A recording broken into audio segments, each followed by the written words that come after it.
Assalamualaikum warahmatullahi wabarakatuh. Halo anak-anak, apa kabar? Bertemu lagi bersama Pak Resto. Kali ini kita akan mempelajari tentang sistem peredaran darah manusia. Sistem peredaran darah manusia merupakan objek yang sangat vital atau ya sistem yang sangat diperlukan dalam tubuh manusia. Nah, tahukah kamu apa yang dimaksud dengan sistem peredaran darah manusia? Nah, kita akan cari tahu dalam materi ini. Nah, sistem peredaran darah manusia merupakan sebuah sistem organ tubuh manusia yang berguna sebagai sistem transportasi zat dari dan menuju sel, di mana yang menjadi alat transportasinya di sini yaitu adalah darah itu sendiri. Nah, alat peredaran darah manusia terdiri dari jantung dan pembuluh darah. Untuk lebih mengenal sistem peredaran darah manusia atau alat peredaran darah manusia, kita akan bahas selanjutnya. Nah, jantung. Di sini jantung menjadi objek yang sangat vital bagi kelangsungan hidup makhluk hidup.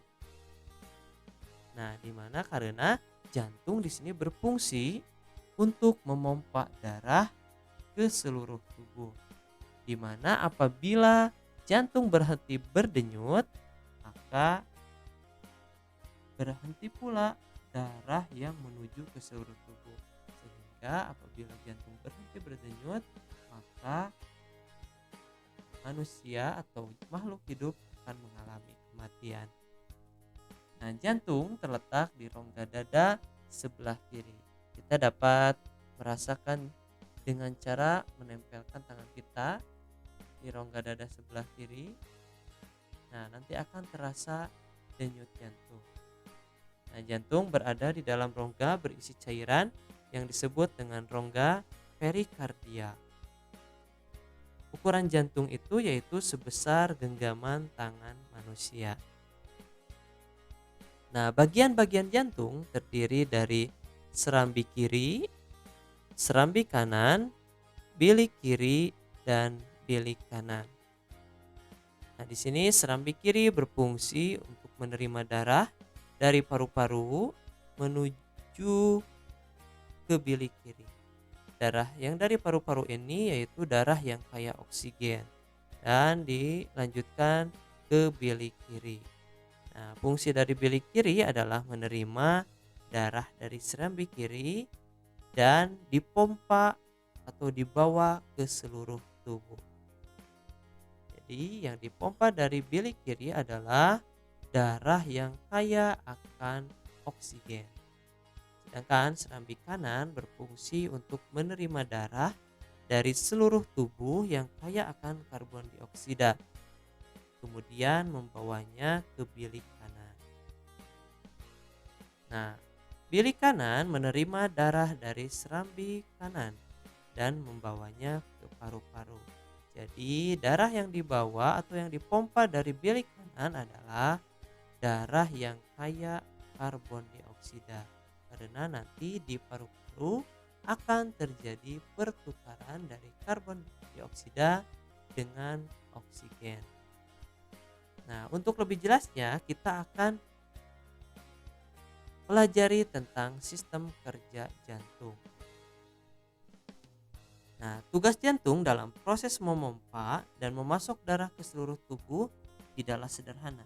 Jadi tidak hanya mengalirkan darah ke seluruh tubuh atau dari seluruh tubuh menuju ke jantung. Tapi di sini sistem kerjanya adalah atrium kanan, nah ini atau serambi kanan yaitu menerima darah dari seluruh tubuh yang kaya karbon dioksida melalui pembuluh vena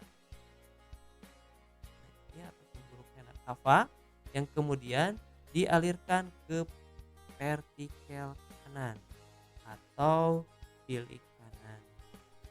Nah, darah dari vertikel kanan atau bilik kanan ini dipompa menuju keluar jantung. Di sini menuju ke paru-paru.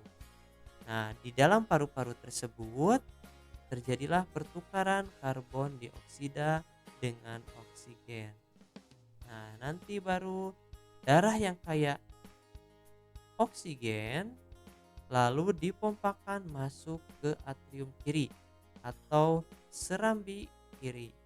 Kemudian dari vertikal kiri atau dari serambi kiri menuju atau disalurkan ke vertikal kiri atau bilik kiri. Yang selanjutnya dari vertikal kiri dari sini, nah dialirkan ke seluruh tubuh melalui pembuluh darah aorta. Nah, selanjutnya adalah pembuluh darah. Pembuluh darah adalah bagian dari sistem sirkulasi yang mengangkut darah ke seluruh tubuh.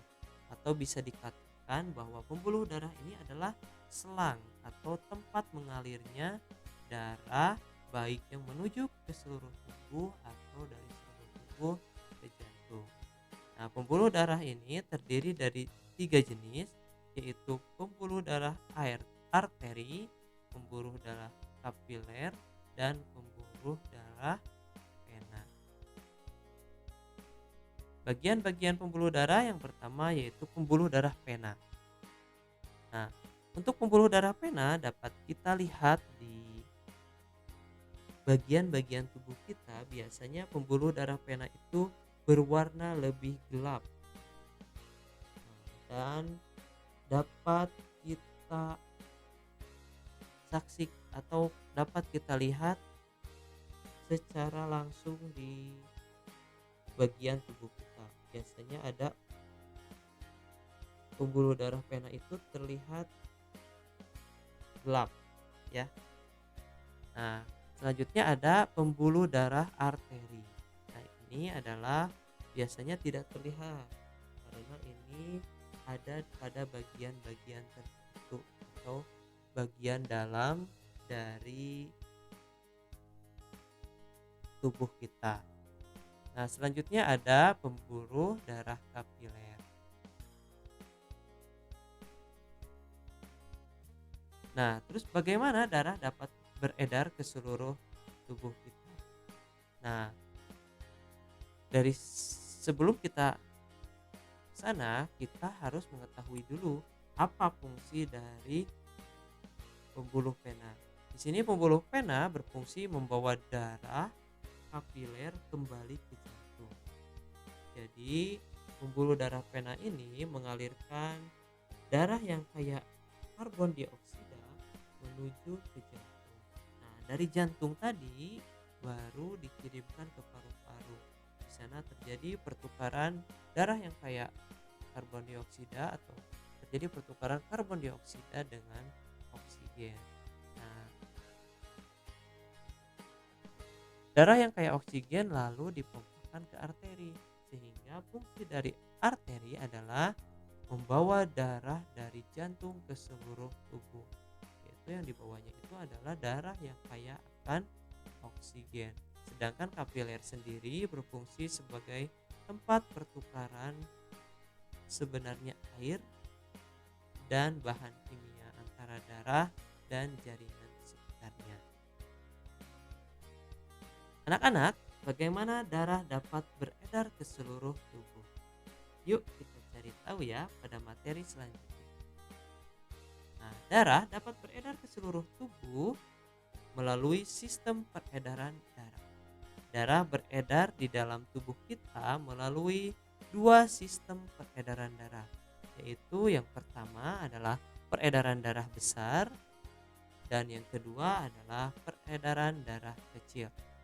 Lalu apa sih perbedaan antara peredaran darah besar dan peredaran darah kecil? Nah, ini dapat kita saksikan bahwa peredaran darah besar yaitu peredaran darah yang tidak melalui paru-paru. Jadi darah itu beredar melalui dari jantung kiri atau bilik kiri. Nah, ini dari bilik kiri ke seluruh tubuh termasuk ke otak.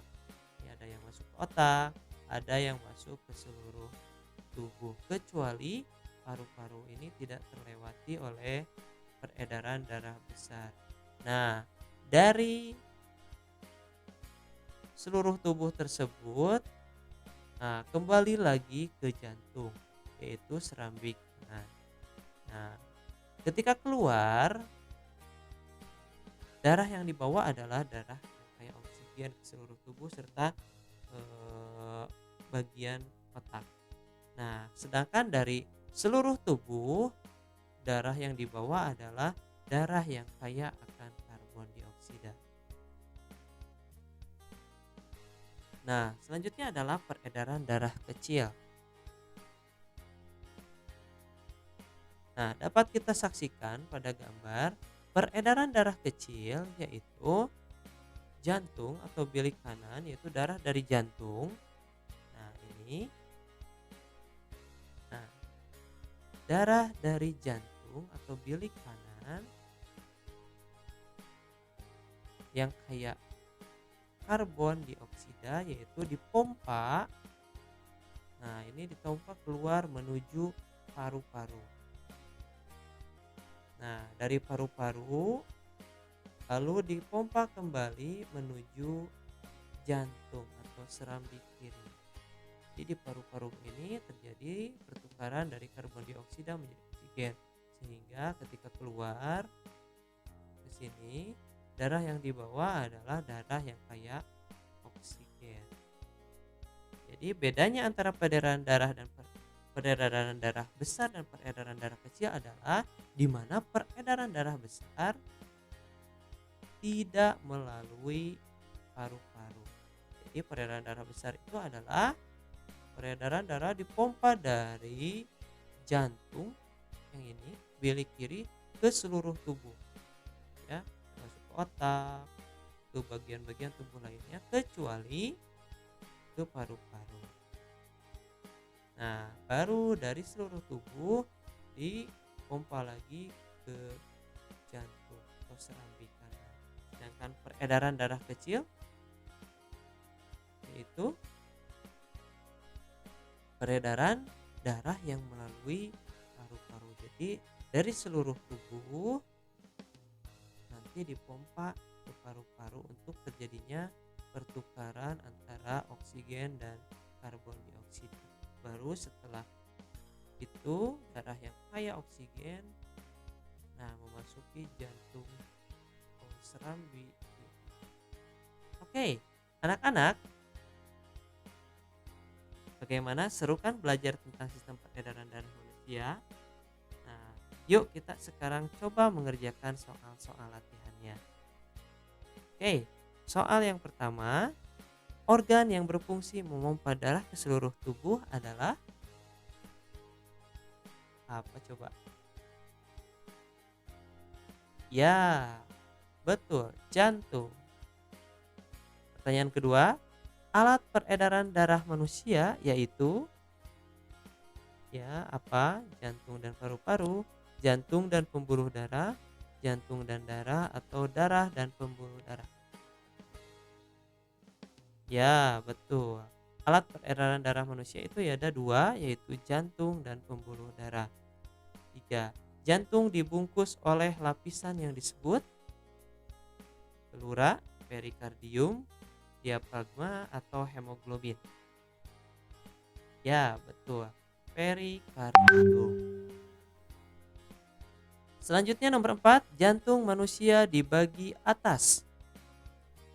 Tadi sudah dijelaskan bahwa jantung manusia terdiri dari 4 bagian.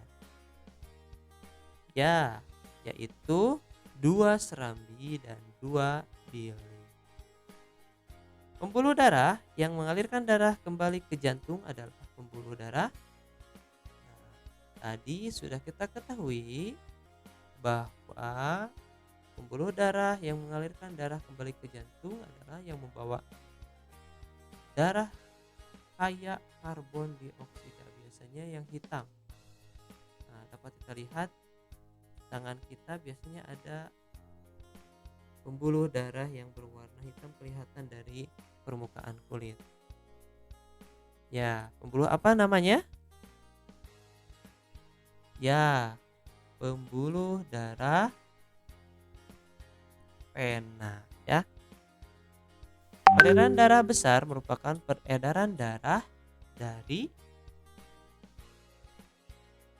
ya betul, dari jantung ke seluruh tubuh kecuali paru-paru dan kembali lagi ke jantung yaitu serambi kanan.